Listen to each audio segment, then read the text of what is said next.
राजनीतिक दलहरूको, अरु नागरिक समाजको, सबैको अहिले कोभिड-19 को विरुद्धको हाम्रो लडाईँमा केन्द्रित गरौँ। म सबैलाई आग्रह गर्न चाहन्छु।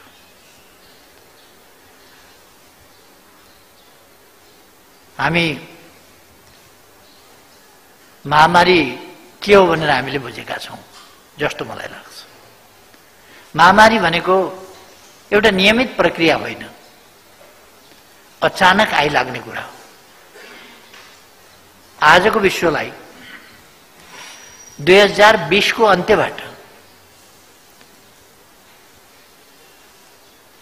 2019 को अन्त्यबाट 2019 को अन्त्यबाट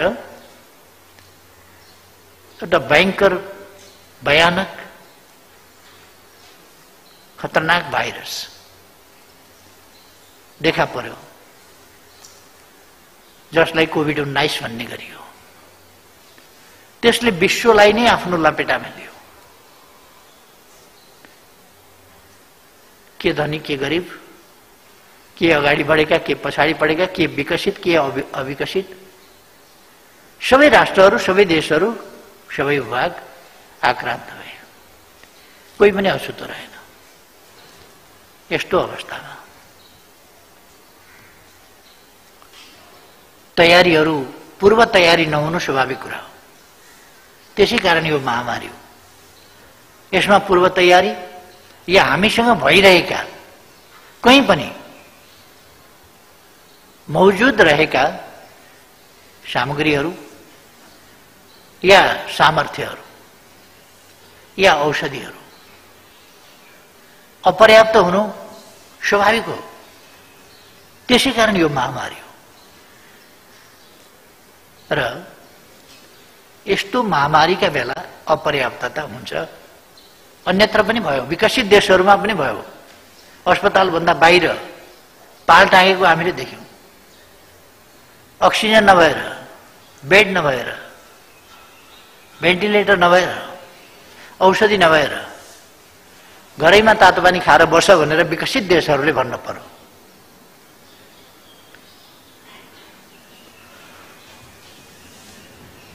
सब व्यवस्थापन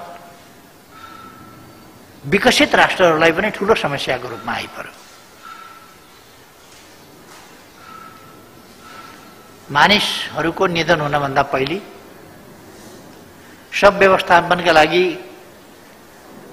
खाल्टा खनेर ठिक पारिराख्नु पर्ने र त्यो ठूलो संख्यामा त्यस्ता कामहरू गरिराख्नु पर्ने अवस्थामा विश्व गयो। त्यसको असर स्वाभाविक रूपमा हाम्रो जस्तो स्वास्थ्य सामर्थ्य कम रहेको देशमा त्यसको नकारात्मक असर पर्नु अथवा त्यो हाम्रो मौजूदा सामर्थ्यभन्दा बाहिर रहनु अस्वाभाविक होइन। भयो पनि त्यस्तै, तर हामीले त्यसलाई म्यानेज गर्यौं। हामीले ठिकै विधि अपनायौं। सुरुमै लकडाउन गर्यौं, नत्र पहिलोपल्टै हामी नराम्रोसँग आक्रान्त भइसक्थ्यौं। त्यसबाट जोगिन हामीले सुरुमै लकडाउनको विधि, सामाजिक दूरीको विधि, मास्क लगाउन सिकाउने कुरा, हात धुन सिकाउने कुरा देखि लिएर थुप्रै कुराहरू हामीले कडाइका साथ कार्यान्वयन गर्दै गयौं, जसले गर्दा त्यो धेरै विकराल ढंगले फैलिन सकेन। अलिक हामीले नियन्त्रणै गर्यौं। पछिल्लो अवधिमा राजनीतिक र धार्मिक वा सांस्कृतिक कारणहरूले, देशभित्र र देश बाहिरका कारणले, खुला सीमा भएका कारणले र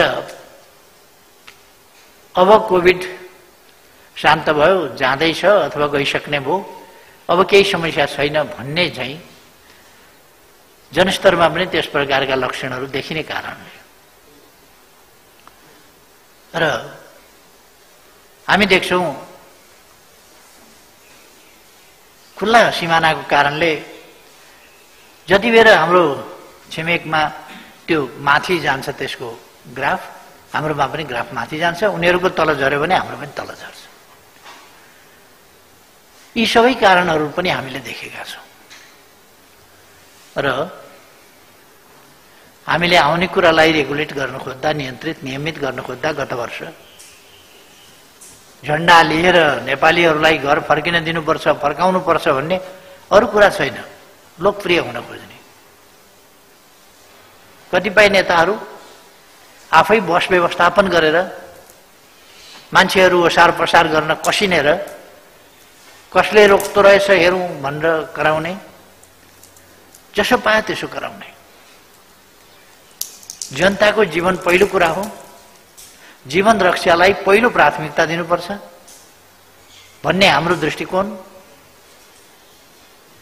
र हाम्रो नीति। त्यसलाई पनि होइन भनेर टक्कर दिन खोज्ने, तर्कका लागि तर्क गर्ने खालका प्रवृत्तिहरू पनि देखा परे। जे होस्, हामीले त्यसलाई नियन्त्रण गर्दै लगेका थियौँ। फेरि यो दोस्रो वेभ आयो र यस दोस्रो वेभमा विभिन्न प्रकारका न्यू भेरिएन्ट्स देखा परे र हामी त्यसको पनि सामना गर्न स्वाभाविक रूपमा ठूलो मात्रामा चाहिँदा अक्सिजनको कमी भयो, ठूलो मात्रामा चाहिँदा अक्सिजन सिलिन्डरको कमी भयो, ठूलो मात्रामा ल्याउनु पर्दा ट्याङ्करहरूका कमी भए, ठूलो मात्रामा चाहिँदा आइसियु बेडहरूको कमी भयो। तर यस्ता कुराहरूलाई हामीले क्रमशः समाधान गर्दै गयौँ र अब सिलिन्डरको समस्या समाधान भएको छ। अब अक्सिजनको लगभग समस्या समाधान भएको छ, लगभग। भेन्टिलेटरको पनि समस्या छैन र हामी बाहिरबाट यी चिजहरूको आपूर्ति गरिरहेका छौँ, ल्याइरहेका छौँ। सिलिन्डर प्लेनमा राखेर हामीले ल्यायौँ। आकस्मिक रूपमा हामीलाई कठिनाई बेहोर्नु पर्दा प्लेनमा राखेर ल्यायौँ, जसबाट एउटा सिलिन्डरको मूल्य मात्रै पनि 50,000 पर्न गयो। तर पनि जनताको ज्यान जोगाउनु महत्त्वपूर्ण कुरा भएको हुनाले हामीले त्यस कुरामा ध्यान दियौँ। अब स्थिति लगातार बढ्ने कुराबाट एउटा ग्राफ चाहिँ लगातार माथि जाने कुराबाट अब 1300 तिर लागेको छ र हामी ठानिरहेका छौँ केही दिनभित्र हामी त्यसलाई ओह्रालो लगाउन सक्छौँ। यसमा हामी ध्यान दिन जरुरी छ। हामीले हाम्रोमा भ्याक्सिन बनेको थिएन, बन्दैन अहिले पनि। र हाम्रो जस्तो सानो देशले भ्याक्सिन आफै बनाउने कुरातिर लाग्यो भने त्यो धेरै समय लाग्न सक्थ्यो र त्यो ठूलो खर्चको विषय पनि बन्न सक्थ्यो। त्योभन्दा हामीले भ्याक्सिन हाम्रो रिसर्चको क्षमता, हाम्रो साधन स्रोतको क्षमता, हाम्रो तत्सम्बन्धमा भ्याक्सिन उत्पादन गरेका अनुभवहरूको सीमितता जस्ता कुराहरूको कारणले हामीले भ्याक्सिन तत्काल सम्भव थिएन। तर हामीले भ्याक्सिन उत्पादक देश भारत, उसले लगाउन सँगसँगै हामीले पनि लगाउन सुरु गर्यौँ र दक्षिण एसियामा भारतपछि हामी पहिलो देश नै हौँ जसले भ्याक्सिनको खोप सुरुवात गर्यो। अन्यत्र भ्याक्सिन पुगेकै थिएन। हामीलाई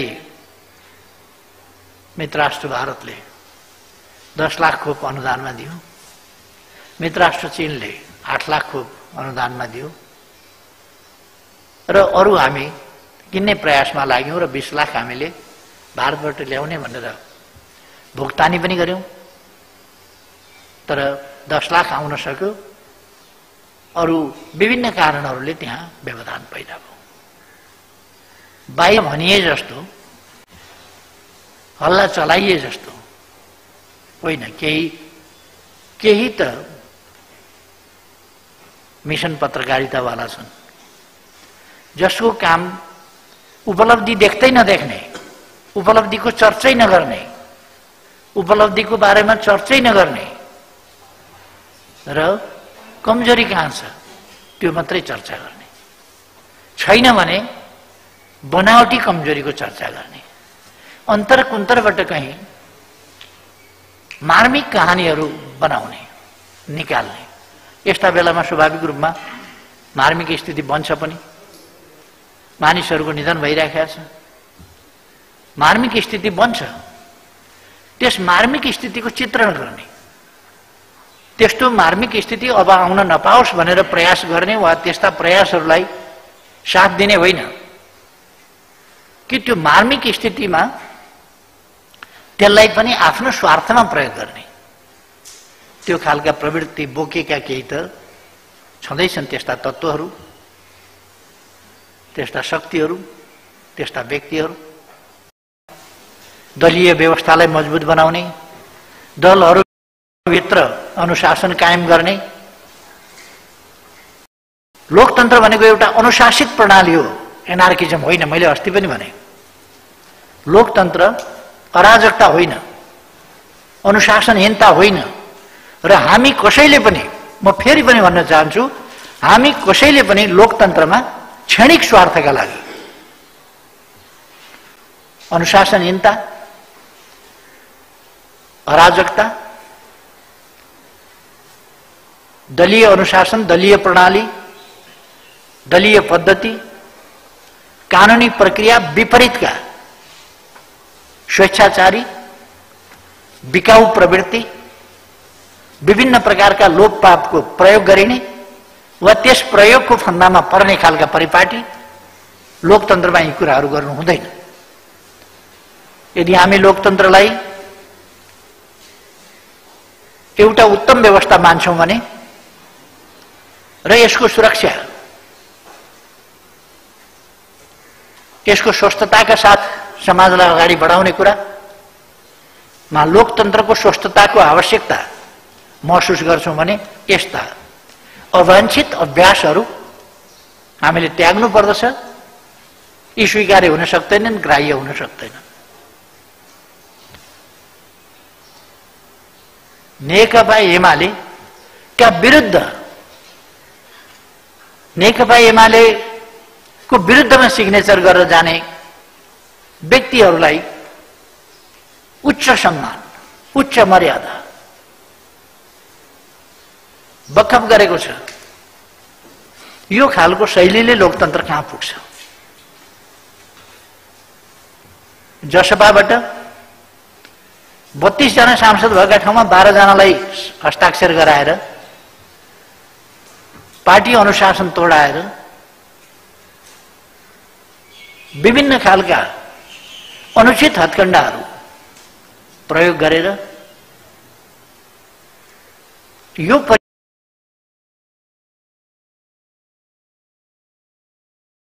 पार्टी बसाउँदै जाने हो भने हामी कहाँ पुग्छौँ? र म नागरिक समाजका मूर्धन्य हौं भन्ने बुद्धिजीवी साथीहरूलाई पनि आग्रह गर्न चाहन्छु कि हामीले यस्तै कुरालाई बढावा दिने हो। यस्तै अभ्यास लोकतन्त्रका अभ्यास हुन्। किन यस्ता अभ्यासहरूको सम्बन्धमा बुद्धिजीवी, म सबै बुद्धिजीवीलाई पनि राखेको छैन, केही बुद्धिजीवी साथीहरू यस्ता कुराहरूको, अनुचित कुराहरूको विपक्षमा किन चुइक्क बोल्न सक्नुहुन्न? यस्ता कुराहरू ग्राह्य छैनन्, स्वीकार्य हुँदैनन् लोकतन्त्रमा किन भन्न सक्नुहुन्न?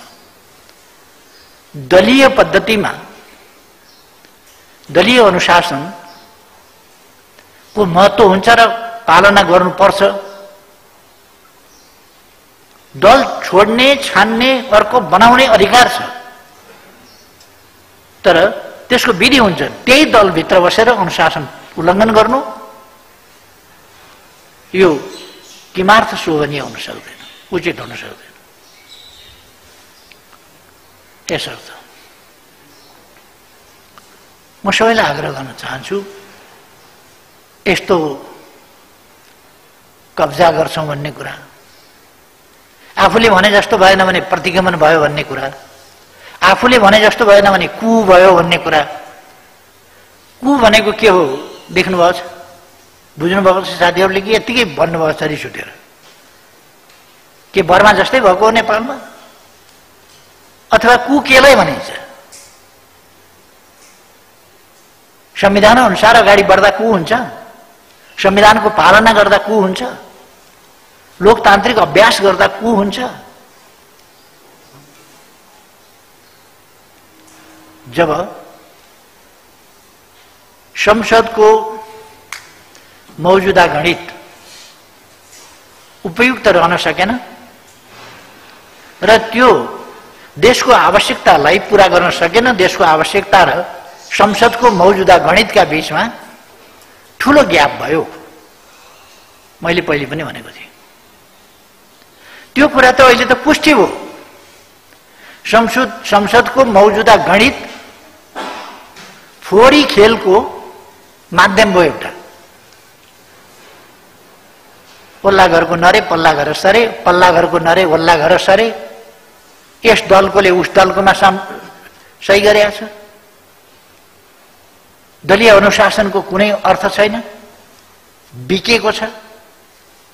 बिकेर विपक्षी दलको, आफ्नो दलको प्रधानमन्त्री हटाउने र विपक्षी दलको प्रधानमन्त्री बनाउने भनेर कुदेको छ। कि पवित्र गौदान गर्न कुद्या होला?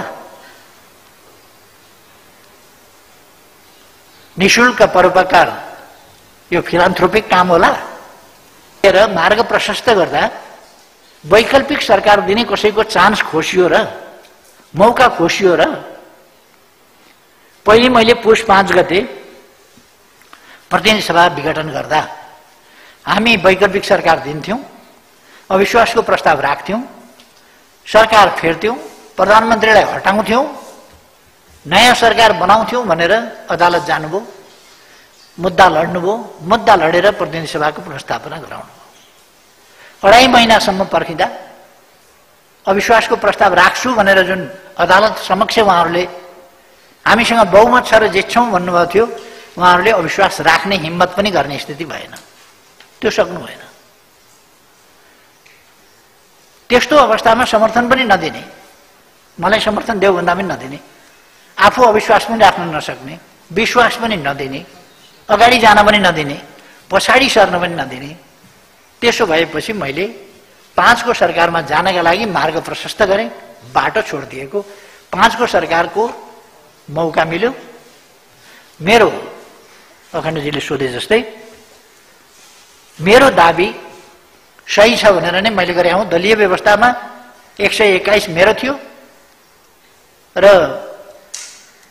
32 जसपाको थियो। 153 भोट सहित म गएको थिएँ। तर राष्ट्रपति कार्यालयको हामीले हेर्यौं सूचना, राष्ट्रपति कार्यालयको सूचनाले भन्यो कि यताको संख्या जो 121 भनेको छ त्यस संख्याबाट पनि बागी विद्रोही भएका अथवा यहाँनेरि राष्ट्रपतिज्यूले हेर्ने कुरा के हो भने भोलि विश्वासको मत प्राप्त गर्ने ठोस आधार छ कि छैन। त्यहाँ 27 जनाले पहिले बाहिर बसेर अनुपस्थित भएर असहयोग गरेका छन् विश्वासको मत लिन नदिन। अर्को पार्टीभित्र पनि विश्वासको मतका बेला पहिले नै विभाजित स्थिति देखिया छ।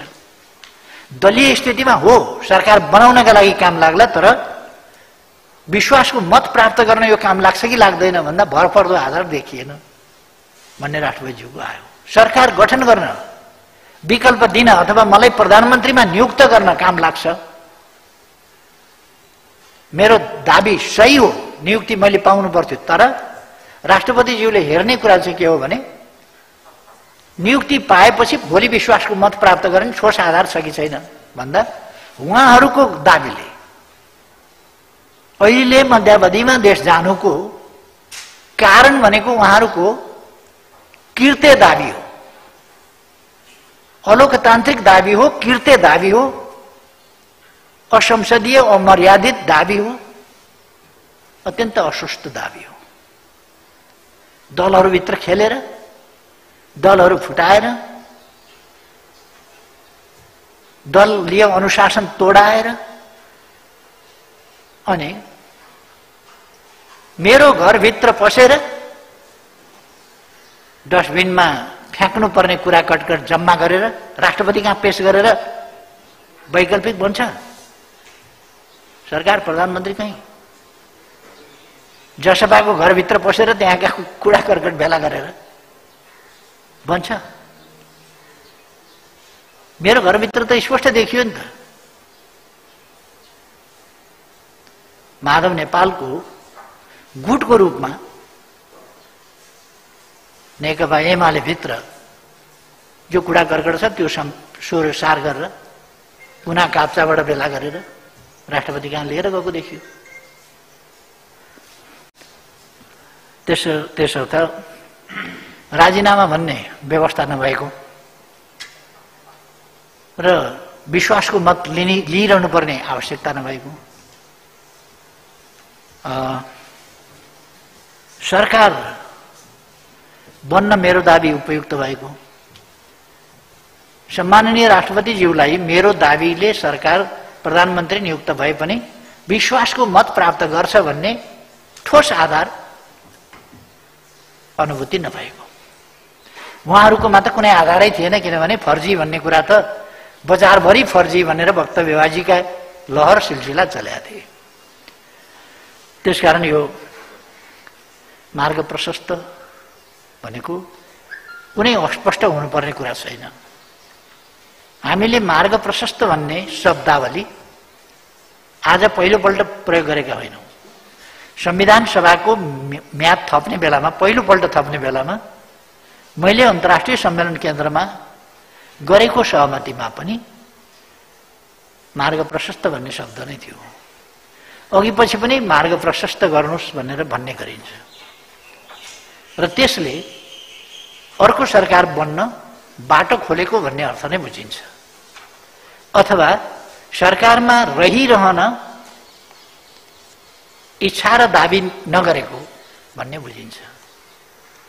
तर 5 मा पुग्दा संसदलाई अथवा देशलाई मध्यावधिमा जानबाट रोकेर संसदलाई यथावत कायम राख्ने प्रयोजनका लागि मैले जसपासँग समर्थनको माग गरेँ। उहाँहरूले अचानक मलाई समर्थन हुन्छ दिन्छु भन्नु, त्यो दिएपछि म समर्थन लिएर गएँ। भएको त्यस्तो हो। मन्त्री परिषदमा 7 सिट अहिले मैले नै थपेर लिएको अवस्था छ। त्यो अवस्था निरन्तर कायम रहन सक्दैन, अथवा यसमा हेरफेर हुन्छ। यसमा हेरफेर हुँदा मेरो आग्रह छ, यसमा हेरफेर हुँदा म यो 7वटा सिटको मात्रै प्रश्न होइन, संविधानले 25 भन्दा बढी मन्त्री, प्रधानमन्त्री लगायत सहायक मन्त्रीसम्म गरेर 25 भन्दा बढी बनाउन नपाउने भन्ने अवस्था छ। दलहरूको हैसियत अनुसार, प्रतिनिधि सभा सदस्य संख्या अनुसार बाँडेर राष्ट्रिय सरकार बनाउन सकिन्छ, चुनावी सरकार बनाउन सकिन्छ। यो तानातान र मैले नेतृत्व गरे मात्रै म चुनावमा भाग लिन्छु, म प्रधानमन्त्री हुन पाएँ भने भन्ने प्रधानमन्त्री हुने व्यवस्था संविधानमा, प्रधानमन्त्रीको स्रोत कहाँ हो भन्ने कुरा संविधान हेर्न म साथीहरूलाई आग्रह गर्न चाहन्छु। प्रधानमन्त्री कसरी कसरी बन्छ संविधान अनुसार। असंवैधानिक बाटो हामी हिँड्न सक्दैनौँ, कमसेकम लोकतान्त्रिक शक्ति भएको हुनाले र संविधानको बाटोबाट चल्नुपर्छ, संविधान सर्वोपरि छ भनेर मान्यता राख्ने भएको हुनाले असंवैधानिक बाटो हिँड्ने कुरामा कुनै सम्झौता गर्न सकिँदैन, अथवा त्यस्ता प्रवृत्तिहरूसँग झुक्न पनि सकिँदैन। संविधान सम्मत ढङ्गले संयुक्त राष्ट्रिय सरकार नै बनाऊ र चुनाव सम्पन्न गरौँ। म के भन्न चाहन्छु भने मेरो लडाईँ जिन्दगीभरिको लडाईँ आफ्ना निम्तिको लडाईँ होइन। आफ्ना निम्तिको लडाईँ भएर ज्यान जोखिममा मान्छेले हाल्न सक्दैन। जब मान्छे त्योभन्दा बृहत गोलका लागि, उद्देश्यका लागि लड्छ तब मात्रै ज्यान जोखिममा राख्न सक्छ। मैले सदैव ज्यान जोखिममा राखेरै आएको छु र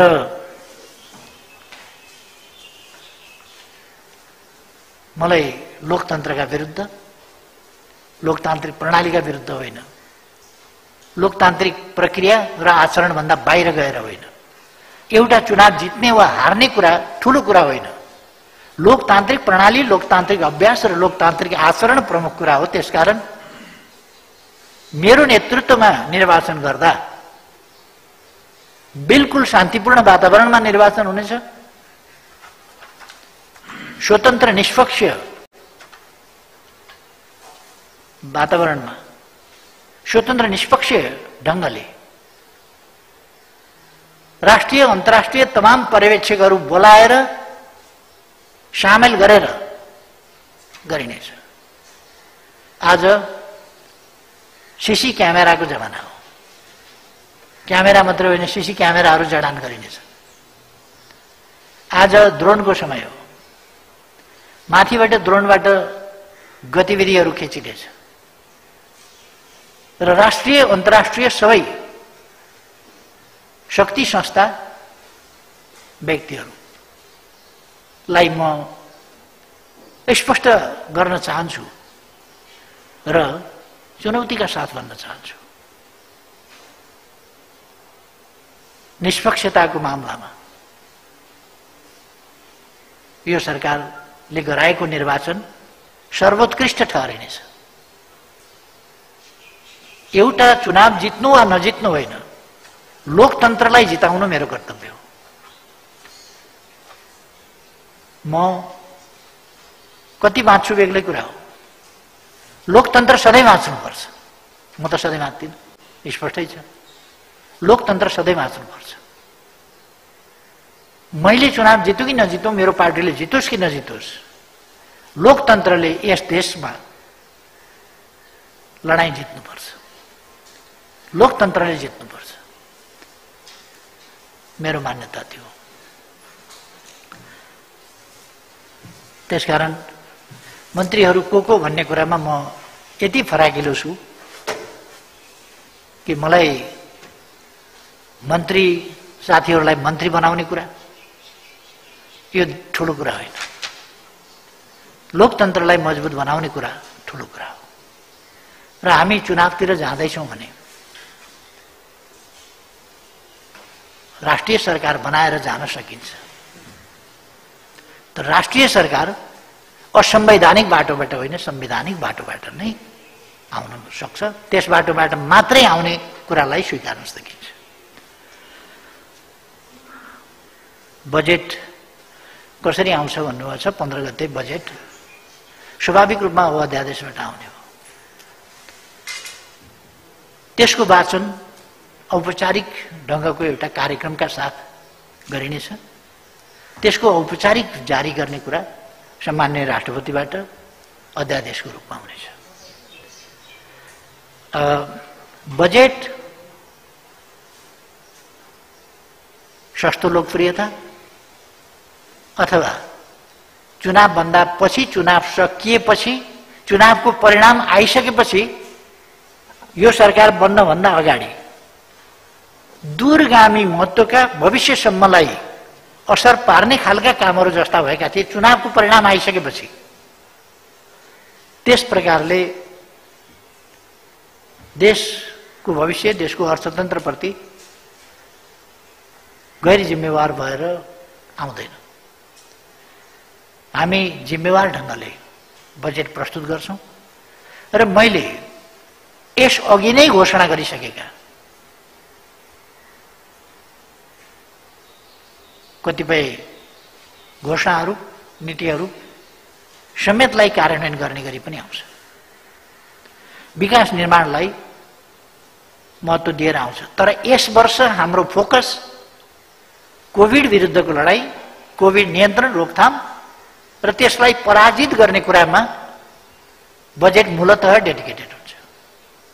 यस वर्ष हामीले विकासका साह्रै ठूला आकांक्षा राख्दैनौँ, निरन्तरता दिन्छौँ, तर सबभन्दा प्रमुख कुरा जनताको जीव धनको रक्षा गर्ने हो, जीवनको रक्षा गर्ने हो। त्यस कुरामा हामी तदनुसार नै अगाडि बढ्छौँ।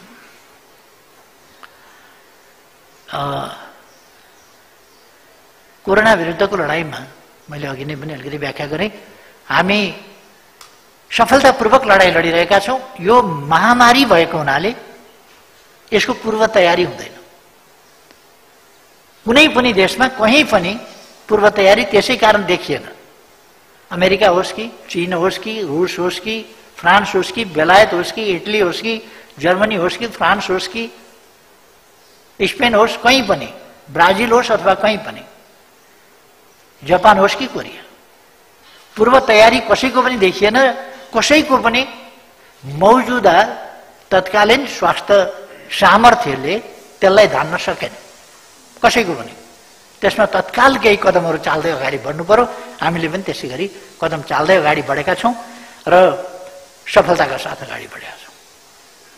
हाम्रो मात्रै सन्दर्भ होइन यो दोस्रो वेभ, तेस्रो वेभ भन्ने कुरा हाम्रो मात्रै सन्दर्भ होइन, यो ग्लोबल सन्दर्भ हो, यो विश्वव्यापी सन्दर्भ हो। यसलाई हामीले बुझ्नुपर्छ भन्ने मलाई लाग्छ। तर यसलाई हामीले नियन्त्रण गर्ने बाटोमा गएका छौँ। यो आत्मालोचनाकी कारबाही भनिन्छ, अति भयो, अति नै भयो। सधैँ पार्टीभित्र गुटबन्दी, गुट सञ्चालन, पार्टी होइन, पार्टीलाई गुटहरूको मोर्चाको रूपमा लाने र आफू पावर गेन गर्ने र पार्टीको सत्ता कब्जा गर्ने, पार्टी कब्जा गर्ने, त्यो खालका नियतभन्दा बाहिर कहिले पनि देखिएन। त्यसका निम्ति सबै प्रकारका अस्वस्थता गर्ने। यो कुरा कर्णालीको फ्लोर क्रसदेखि अरू जस्तो राष्ट्रिय सभा निर्वाचनमा तलसम्म कार्यकर्ताहरूलाई गलत ढङ्गले परिचालन गर्ने, गलत क्रियाकलापमा कार्यकर्तालाई डुबाउने, फसाउने, त्यस्ता खालका काम, बागी विद्रोही उठाउने, विरोधीहरूसँग मिलेर पार्टीका विरुद्ध उम्मेदवार उठाउने, प्रचार गर्ने, गतिविधि गर्ने र पार्टी क्यान्डिडेटलाई हराउने, ती कामहरू भएको हामी सबैलाई थाहा छ। र फ्लोर क्रस गरे हामीलाई थाहा छ। हुँदै आएर आफ्नो पार्टीको अध्यक्ष, दलको नेता, प्रधानमन्त्रीका विरुद्ध उसलाई हटाएर विपक्षी पार्टीलाई, त्यो पनि प्रमुख प्रतिपक्षी पार्टीको नेतालाई प्रधानमन्त्री बनाउनका लागि निर्लज्ज ढङ्गले यसरी कुदेको यो लोकतान्त्रिक आन्दोलनको हिस्ट्रीमा नै छैन, कहीँ पनि कहीँ हुँदैन यस्तो, कहीँ छैन। जो निर्लज्जता यहाँ माधव नेपालको नेतृत्वमा प्रदर्शन भयो, यो यस्तो रेकर्ड छैन दुनियाँको हिस्ट्रीमा। लोकतान्त्रिक आन्दोलनमा, पार्टी सिस्टममा यस्तो कहीँ हिस्ट्री छैन। कमसेकम बस्न मन छैन भने अलिकति इमान देखाउँछन्।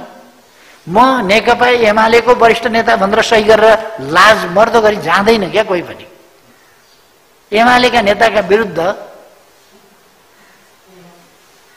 विपक्षीको पक्षमा हस्ताक्षर गरेर अनि म एमालेको वरिष्ठ नेता भनेर निच्चा दाँत देखाएर बस्न, यति निर्लज्ज दुनियाँमा कहीँ देखिया छैन। र एउटा डुप्लिकेट पार्टी दर्ता गरेको छ। कति छदमा खेल, छदमाको पनि एक पत्र हो र, पत्रै पत्र, छदमै छदमा, षड्यन्त्रै षड्यन्त्र, धोकै धोका, बेइमानी नै बेइमानी, निर्लज्जता नै निर्लज्जता, पत्रै पत्र। त्यसकारण अब हामीले स्पष्टीकरण सोधेका छौँ, स्पष्टीकरण हेर्छौँ र तदनुसार कारबाही अविलम्ब जे गर्नुपर्ने गर्छौं।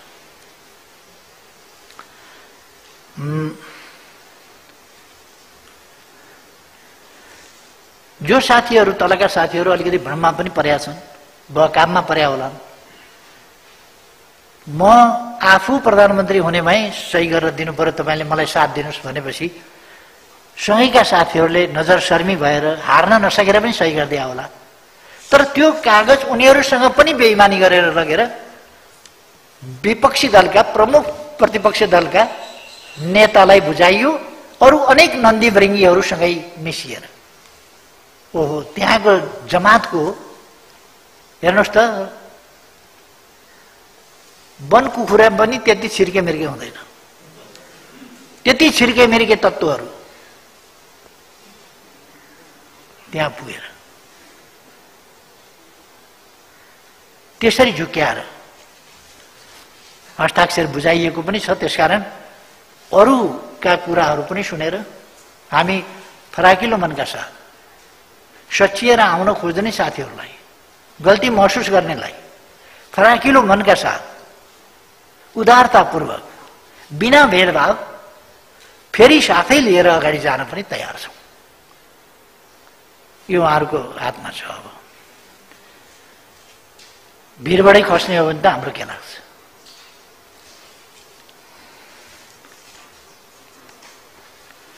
एउटा नारा लगाउन खोजिएको छ, गलत छ। सरकारले चुनाव भए पनि खोप ल्याउँछ, खोप लगाउँछ, चुनाव नभए पनि खोप ल्याउँछ, खोप लगाउँछ। आफ्नो सार्वभौम सत्ताको प्रयोग र खोप यसलाई सँगै जोड्ने हुँदैन। यो अत्यन्तै जनताको सेन्टिमेन्टसँग खेलवाड गरिएको कुरा हो। जनताले सार्वभौम सत्ताको प्रयोग गर्ने कुरा यो अहिले वातावरण बिगार्ने, चुनाव हुनै हुँदैन भन्ने, चुनावसँग तर्सिने, आफ्नो हालत कमजोर भएका प्रचण्ड, माधव नेपाल जस्ताहरूको क्षति हो यो। चुनाव भयो भने बेहाल हुन्छ। बेहाल त हुन्छ हुन्छ। वामपन्थी भनेको छ, देशभक्त भनेको छ, लोकतान्त्रिक भनेको छ।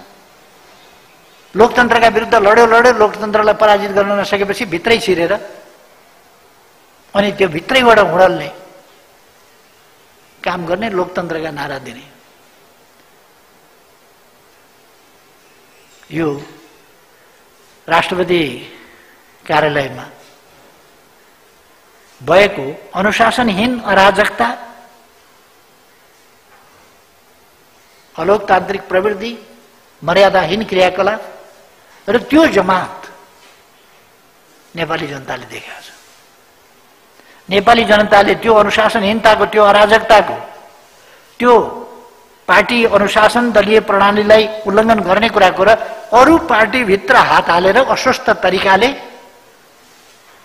अरू पार्टीमा विग्रह पैदा गरेर आफ्नो दुनु सोझ्याउन खोज्ने अस्वस्थ प्रवृत्तिलाई पनि जनताले हेरेको छ। दुईटै प्रवृत्ति। त्यसकारण यस्तो बेलामा जनताले सही ढङ्गले आफ्नो सार्वभौम सत्ताको, सार्वभौम अधिकारको प्रयोग गर्नुपर्ने बेलामा जनतालाई सेन्टिमेन्टमा ल्याएर सार्वभौम सत्ताको प्रयोग गर्नबाट वञ्चित गराउने भावनामा बगाएर यो सेन्टिमेन्टल ब्ल्याकमेलिङ हो। जनताको भावनासँगको खेलवाड हो, सेन्टिमेन्टल ब्ल्याकमेलिङ हो यो, जुन चलाइराख्न खोजिएको छ। जनतालाई यसरी दिग्भ्रमित गर्न खोजिएको छ। एउटा विषय र अर्को असान्दर्भिक विषय, सार्वभौम सत्ताको प्रयोग र जनताको उपचार पाउने हक बेग्लै बेग्लै कुरा हो। जनताको उपचार पाउने हकलाई सम्मान गर्न सरकार लागि परेको छ दिनरात। त्यसका लागि भोट वा मताधिकार जनताले केही कुरासँग पनि साट्दैन, कुनै कुरासँग पनि। तर यहाँ एउटा सेन्टिमेन्टल ब्ल्याकमेलिङ गर्न खोजिएको छ। यो अभियानका पछाडि ब्ल्याकमेलरहरू छन्, दूषित उद्देश्यका ब्ल्याकमेलरहरू। त्यसकारण जनता यसबाट अल्मलिनु हुँदैन भन्ने मलाई लाग्छ। र हामी चुनावभन्दा अगाडि नै सबै जनतालाई खोप लगाइसक्ने त्यस प्रयासमा जुटेका छौँ। त्यसकारण यस्तो कन्डिसनै राख्नु पर्दैन नि, सरकार यसमा लागेको छ। विभिन्न मित्र राष्ट्रहरूसँग, खोप उत्पादकहरूसँग हामी डिल गरिरहेका छौँ, अन्तर्राष्ट्रिय सङ्घ संस्थासँग कुराकानी गरिरहेका छौँ गम्भीरताका साथ। त्यसकारण यस्तो खालका कुराहरू यी सही कुराहरू होइनन् र यो जनतालाई यस्तो खालको सेन्टिमेन्टल ब्ल्याकमेलिङ गर्नबाट सञ्चार जगतले जोगाउनुपर्छ। म साथीहरूलाई आग्रह गर्न चाहन्छु। यो एउटा आर्टिकलको कुरा होइन, एउटा टिप्पणीको कुरा होइन। यस्ता खालका षड्यन्त्रहरूबाट जनतालाई जोगाउनुपर्छ।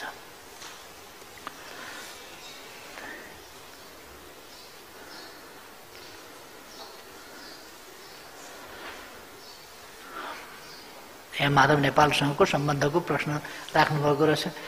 माधव नेपालसँगको सम्बन्धको प्रश्न अब अलिकति यो त पास्ट टेन्स हुन खोजेन र।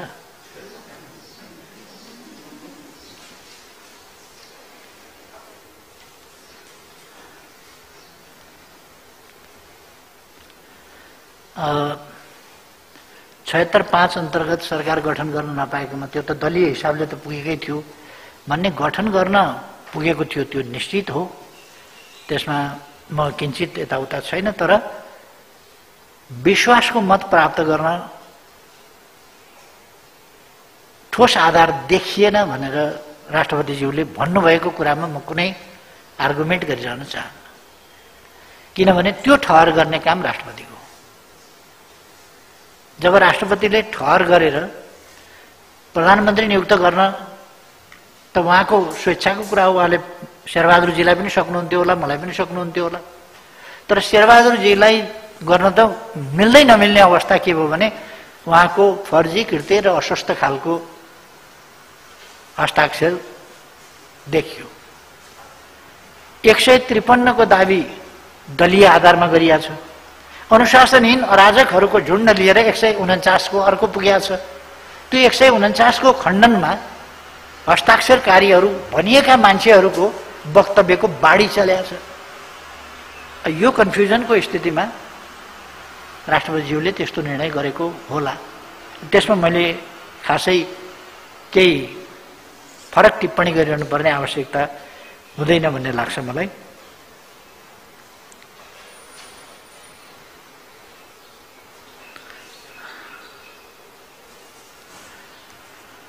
यो